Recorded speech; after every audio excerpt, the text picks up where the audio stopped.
Hello, hello, Leo Collective. Ako po ito, si James from James Tarot PH. Ito po ang inyong weekly reading para po sa unang linggo ng Abril. So mga Leo, alamin po natin naghihintay para sa inyo. But first, meron po akong good news. Nagbabalik po sa ating reading ang isang tanong, isang sagot. So kung meron kang pangmalakasang isang tanong, you can ask that sa dulo ng ating reading at sasagutin ko po yan. So stay tuned, kapit po kayo to know the answers. Okay? So let's start. Holy Spirit, Spirit Guides, ibigay po natin kay Leo ang mga mensaheng dapat nilang malaman for the week. Inhale and exhale your cards. Yun. So mga mahal kong Leo, thank you ha sa lahat po ng mga hindi nag-i-skip ng ads, sa bawat like, sa bawat comment, sa lahat po ng sumusuporta every time na meron po tayong libreng reading para sa inyo. So thank you po for the love and trust and support. So keep on liking, keep on commenting, and thank you po for not skipping the ads. So, in the background of your reading, meron kang the Page of Pentacles. Okay? This time around, Leo, pinapayuhan ka ng iyong spirit guides na itry mo lang, subukan mo lang, at aralin mo siya. Kung ano man yan, kung ano man yung kinakaharap mo ngayon sa usaping pera, trabaho, career, sa bahay, sa love life, no? Nakita ko dito na ilaan mo yung sarili mo para makita mo yung full potential ng isang bagay sa buhay mo. Huwag mo agad i-reject. Huwag mo agad ilalayo. Huwag mo agad sasayangin yung chance. Lalo't higit kung maaaring maganda pala to for the next 6 months or for the next 6 days. Ganyan. Pinapayuhan ka ng yung spirit guides to see the bigger picture. No? Huwag ka lang nakatingin sa isang maling paniniwala tungkol sa isang bagay and then you will say, ayoko na yan kasi nga parang feeling ko hindi naman para sa akin. Pero kapag nilawakan mo isip mo, may kita mo na, ay, what if door lang pala to or susi lang ito for bigger things? Aralin mo para makita mo yung potential for you at makita mo kung kaya mo bang mag-excel sa bagay na yan. Okay? Panahon to really rethink, restudy, reconsider yung mga bagay-bagay para makita natin kung saan tayo dadalhin nito. Okay? Importante yan for you. Especially in your core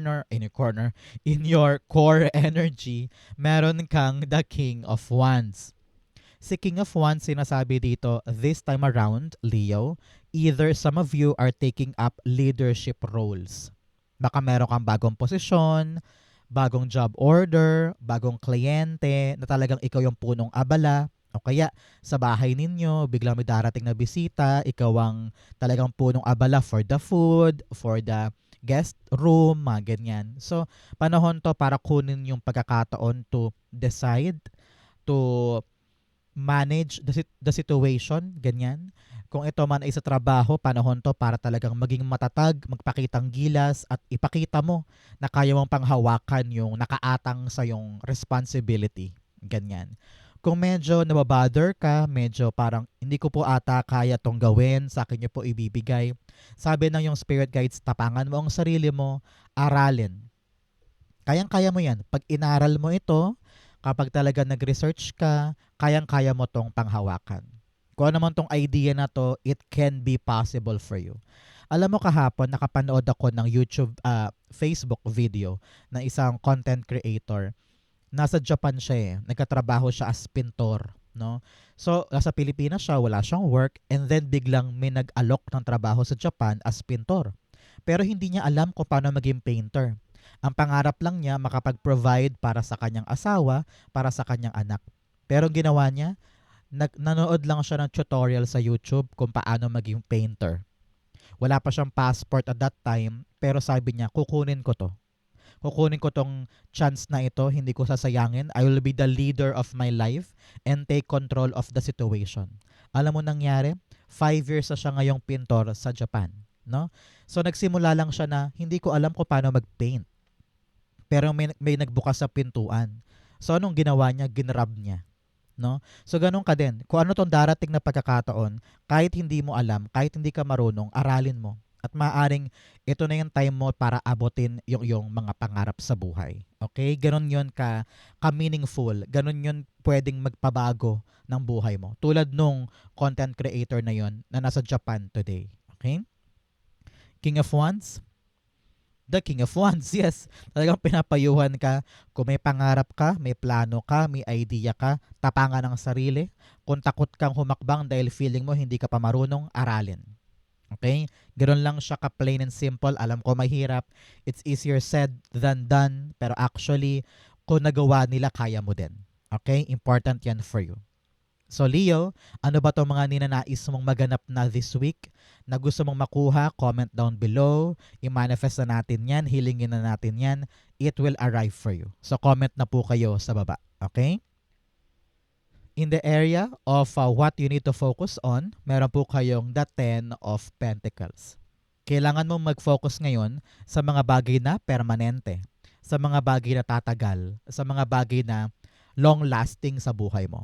Permanent job, permanent kita, permanent sideline, talaga namang magsusupply for something long-lasting. Kung ito man po ay usaping pamilya, example, meron kayong usapin sa mana, sa property na gusto nang i-dispose or ibenta, or merong mga hatian na talaga namang nahihirapan kayong maplantsa, kailangan daw aralin mo ang sitwasyon. Dapat alam mo kung ano yung tamang mong move, tama mong action para hindi ka naman lugi. At para alam mo yung karapatan mo. Parang ganyan. Okay? But for others, kung balak nyo po magtayo ng isang talagang pangmalakasang negosyo, pinapayuhan ka na mag-aral. Hindi kailangan pumasok sa school. Hindi kailangan kumuha ng diploma. Ang kailangan ay aralin mo yung pasikot-sikot para alam mo yung destinasyon patungo sa isang long-lasting na bunga sa kanya. Okay? Ang iyong Ten of Pentacles, the Sun card, yes. You need clarity this time. Okay? Clarity para sa mga bagay na dapat ay long-lasting. Example, ikaw ay teacher sa public school. Maliit ang sweldo dahil nga nag-loan ka na before. Example lang naman to. And then may offer abroad. May offer sa Canada for a new teaching job. Pero sabi mo, maliliit pa yung mga anak ko eh. Paano na naman sila? Baka may iwanan ko, mahirap. So, panahon to para isipin yung long term, isipin yung sigurado, isipin yung secured. I won't dictate you kung ano yung plano mo. Pero kapag naliwanagan ka na sa ano yung mas makakabuti, kumapit ka doon. Okay? Kasi importante ngayon yung pangmatagalan. Hindi ito yung panahon para makontento lang sa temporary or makontento sa mga bagay na walang kasiguraduhan. Kailangan we are now carving our path for something long term. Okay? At doon mag-uugat yung pagliwanag ng buhay na parang, okay, gets ko na, alam ko na gagawin ko. Dito mag-isimula yung good things in your life once actionan mo itong pagkalinaw mo sa mga long-term na issue. Okay? Importante yan for you. So, Leo, taga saan po kayo? Saan po kayo nanonood ng ating special reading for today? Summer na. Ano mga plano nyo po this summer? Magbabakasyon ba? Uuwi ba kayo ng Pinas o sa probinsya? Comment down below. In the area of what you need, meron po kayong the King of Pentacles. Ang kailangan mo ngayon, Leo, maging sigurista. Okay? Sigurista, sigurista, sigurista sa lahat ng mga isusugal mo sa buhay. Example, this week, balak mo na magsimula ng halo-halo stand sa harapan ng bahay mo. So dahil nga summer na, mabenta yun, pero isipin mo rin, teka, mabenta ba yun sa area namin? Baka naman paglabas mo lang ng bahay, 10 hilera ng halo-haloan ang meron doon. Practical ba siya o hindi? So, kung meron ka mga plano, isipin mo muna yung iba't ibang aspeto para alam mo kung gaano siya ka-practical sa buhay mo this time. Hindi yung bara ka lang ng bara, sayang yung pera, sayang yung panahon, sayang yung effort mo. Diba? Kaya importante, inaaral mo na ang bawat move para pag ginawa mo na, sure ball, secured, guarantee, tatagal, titibay, lalago. Okay? So example din, this week, balak mong pautangin si pinsan para sa kanyang halimbawa negosyo daw na gusto niyang simulan. Pero meron ka pa ring pangailangan para bayaran yung mga hinuhulugan mo. So ano ang dapat unahin? Kailangan sigurista ka. Ano yung kailangan ko na safety net para hindi naman ako ang mapornada? So baka pwedeng wag mo muna pautangin si pinsan, hulugan muna yung dapat hulugan para hindi ka rin naman magkaroon ng alanganing sitwasyon. Parang ganon. So whatever trying to do this week, kailangan siguraduhin mo muna na hindi ikaw ay papalakda soon. Okay? It's time to be sure, sigurado, at saka naka-ano kayo, alam mo yun, naka-hands-on ka sa ginagawa mo to make everything okay and workable sa'yo. Okay? King of Pentacles, the Tower card. Yes, things are changing sa Pilipinas o kaya sa ekonomiya natin, no, sa paligid mo, and nakakainit ng ulo yan. Halimbawa, tumataas ang mga presyo ng bilihin, tumataas ang costs sa mga negosyo, sa mga pasweldo, sa mga pamasahe or mga gastusin. Panahon to talaga para maging mas matalino ka sa iyong mga kaperahan, sa iyong mga material wealth, sa iyong mga negosyo or project or galawan. Kasi nga, nagbabago ang mundo, nagbabago ang paligid, kaya kailangan nating mag-adjust. Okay? Ito yung linggo ng pag-a-adjust para lahat ay mapanghawakan mo nicely, beautifully. Okay? Importante yan for you. In the area of what's affecting your current energy, the Ace of Swords. Alam mo, sabi dito, yes, kailangan talaga we have the energy of fighting spirit. Kailangan meron tayong kahandaan na ipanalo yung ating plano or tulayan yung ating mga balakin ng may tapang, kaliwanagan sa isip, at pagpaplano. Okay? Sabi ko nga sa inyo, kapag clear na ang mind, alam mo na kung ano yung diskarte mo for the long-term things. Okay? Narinig ko talaga, ito yung linggo na makakapag-make up ka na of your mind. You will know what to do. You will be clearer with your intention. At meron ka ng kahandaan na lumarga or lumaban. Nakita ko talaga this week magsisimula yung pagkilos mo tungkol sa isang plano. And wala kang ibang naisin kung hindi ipanalo siya, ma-accomplish siya, at matapos mo siya. Which is good. A very goal-oriented person ka this week. Ace of Swords, the Three of Swords. Okay. Sabi dito, ipahinga mo na yung mga nangyari sa'yo in the past. Okay? Marami kang mga pagkadapa, marami kang mga kalungkutan, rejection, mga masasakit na bagay. Minsan pa nga natutulog kang umiiyak. Ano? Pero sabi dito, hindi, babawi tayo. Na? Babawi tayo kung ano man yung nangyari before, kalimutan natin yan. And then ngayon lalaban ulit tayo para sa mga bagong plano, bagong goals, mga talagang nais mong makamit this time. Kaya kailangan clear sa iyo ang long-term effect, long-term outcome, at handa kang sumabay sa pagbabago ng buhay.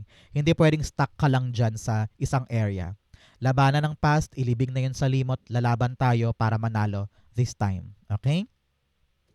In your near future, you have the King of Cups. Okay. Ilang kings to? Tatlo. King of Wands, Pentacles, and Cups. Talagang sinasabihan ka to be brave this time. Lahat ng pinagdaanan mo before, lahat ng experiences mo before, gamitin mo siya ngayon para magpabuti sa buhay mo. Kung wala kang natutunan in the past, paulit-ulit mong gagawin yung same mistake na yan. Pero kung talagang natuto ka na, wiser ka na, better ka na, hindi ka na dapat matakot na mangyari yung before kasi talagang natuto ka na. Okay? Si King of Cups here, you are very zen, peaceful, harmonious, balanced life. No? Dahil nakita ko dito na kontento ka na sa naabot mo. Kung naman tong planong ito, nakita ko na kalmadong-kalmado ka na in the near future. Sitting here, ninanamnam mo yung mga bagay na meron ka na. Kung dati sinasabihan pa kita na kailangan klaro ang long term, kailangan traditional, practical, kailangan sigurado ka. Here, very secured ka.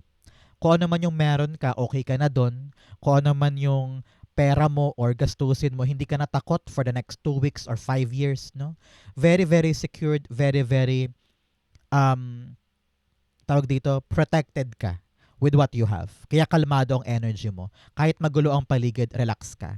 Which is good for you. Okay? King of Cups, the Wheel of Fortune. Yes, yes, yes, yes, yes. Napakaswerte ng buhay mo in the near future. Malapit lang ito, hindi ito malayong malayo, no? Sinasabi dito, nakakalma ka na kasi yung swerte pumapabor na sa'yo.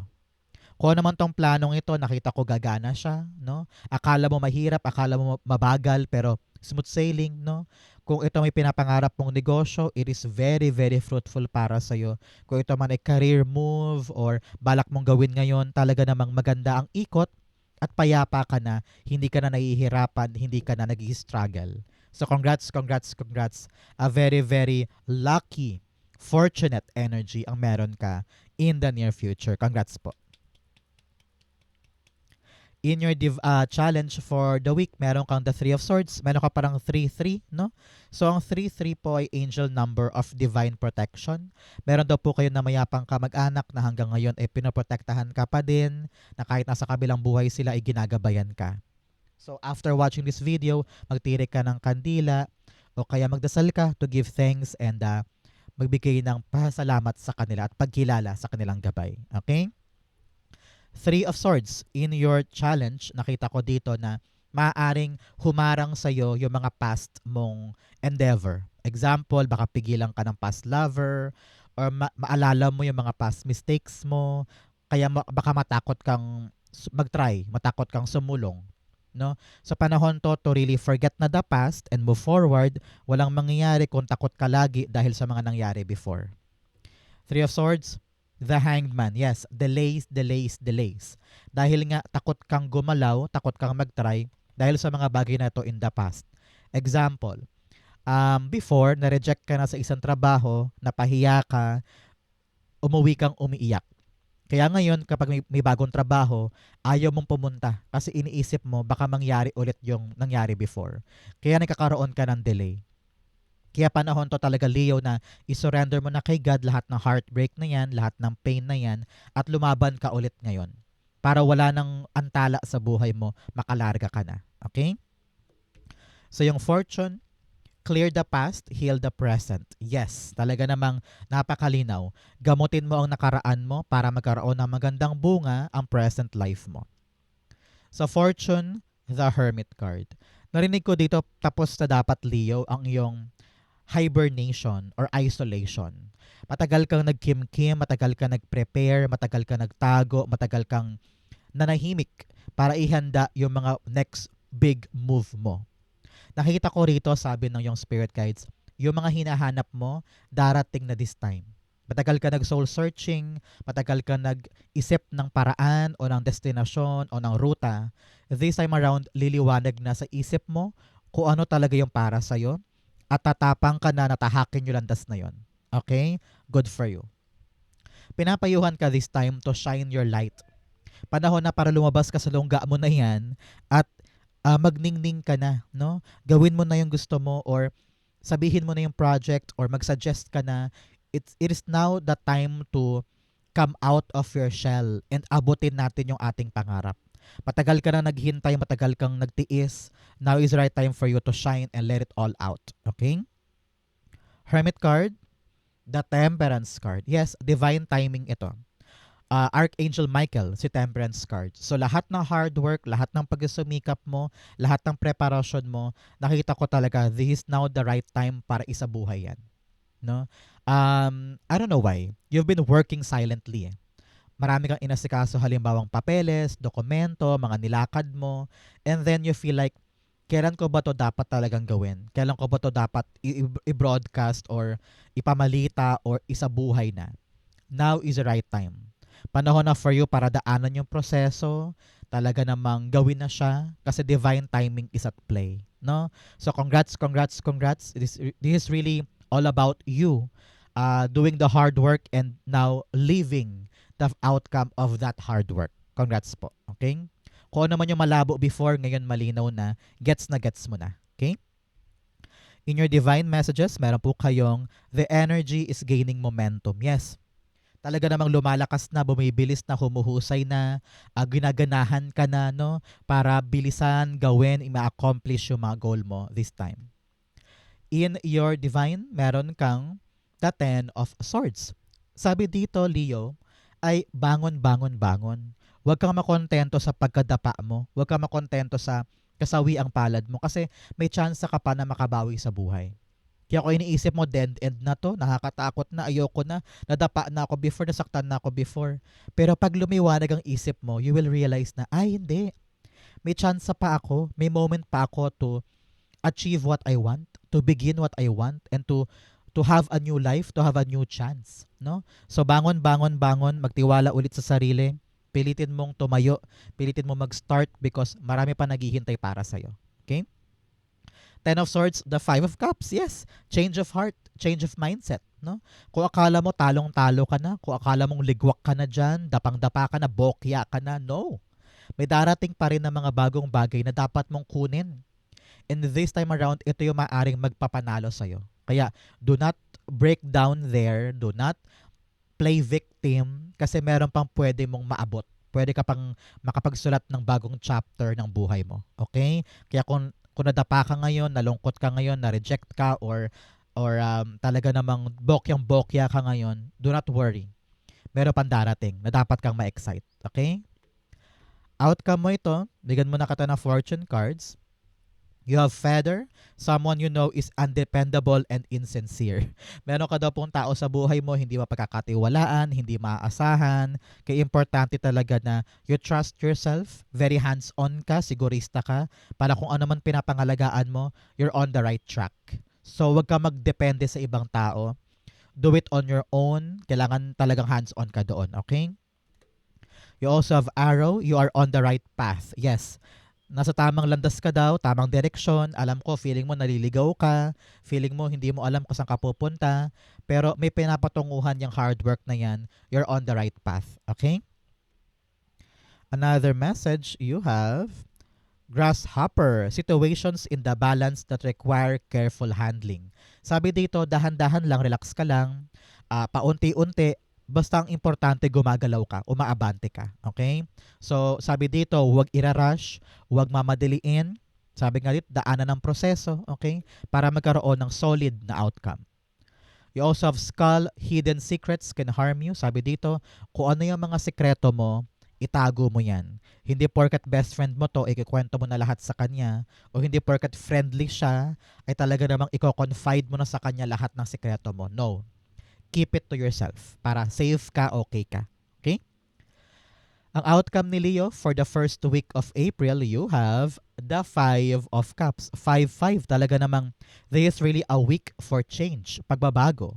Kung ano man yung mga bagay na dati inaasahan mo at pilit mong hinihintay, pilit mong pinupuwersa na maganap o makontrol, no? Sabi dito, let us, let go of those things. Kasi hindi na siya applicable sa life mo now. Isipin mo na lamang, kaya tinanggal ni God yun kasi gusto niyang magkaroon ako ng mga bagong bagay.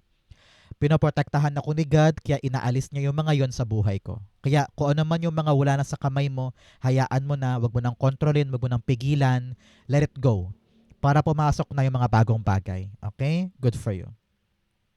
Five of Cups, the Ten of Pentacles. 10-10, talaga namang ending of a cycle, ending or completion of something, at panahon na para lumarga ka para sa mga bagay na sigurado, permanente, long-lasting, secured. Hindi lang para sa'yo, kundi para sa pamilya din. Kaya narinig ko dito na kompleto mo na yung past cycle mo, ready ka nang pumasok sa bagong portal, sa bagong estado ng buhay. Yun na lamang isipin mo at ma-excite ka sa mga bagong paparating na sigurado at garantisado. Okay? Good for you. So, Leo, diretso na tayo sa yung isang tanong, isang sagot. Close your eyes and isipin mo yung isang tanong mo na yan para makuha natin yung frequency mo at masagot natin ito today. You have 1, 2, and 3. Okay? Open your eyes. At the bottom of your deck, meron kang the Ten of Wands. Ramdam ko dito yung bigat ng loob mo or bigat ng pinapasan-pasan mo tungkol sa question mo. You don't know how to solve it. You don't know kung ano ba yung dapat kong galawan.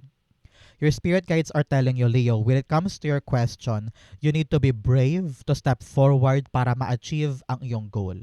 Ikaw daw mismo ang pumipigil sa iyong sarili para umabante. Kasi parang asang-asa ka pa din sa isang bagay na in the past. Pero wala ka rin namang kasiguraduhan kung may aasahan ka pa sa past mo. Pero dahil nakatali ka nga doon, nahihirapan kang kumawala para ma-achieve yung goal mo this time. Marami kang dalahing bagahe na nagpapabigat sa'yo, nagpapabagal sa'yo.